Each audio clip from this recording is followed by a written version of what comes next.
Statutory Instrument 64, a law restricting imports of locally produced goods meant to give a lifeline to struggling domestic industries, will go down as the spark that ignited a fiery protest.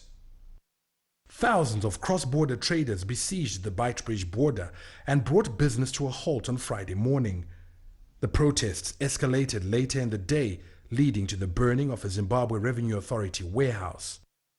40 imported vehicles and other goods went down with it. People are angry because they survive by buying and selling.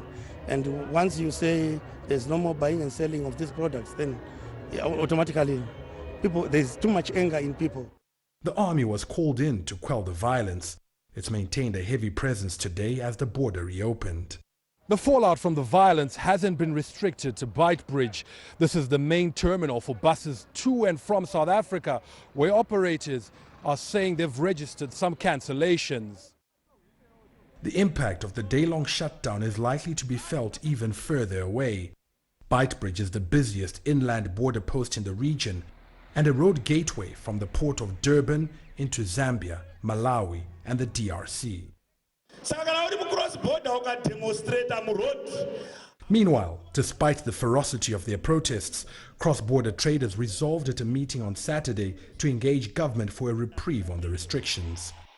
Even when you go to the streets, you end up losing again your own goods. There have been a lot of disturbances, things are being banned, and it is the same cross-border traders who are demonstrating. At the same time, they are losing their goods again. The Ministry of Trade gazetted Statutory Instrument 64 last month to stem a growing tide of what it terms non-essential imports. Zimbabwe's imports for the first 5 months of 2016 have already exceeded $2 billion. Its exports are just $949 million.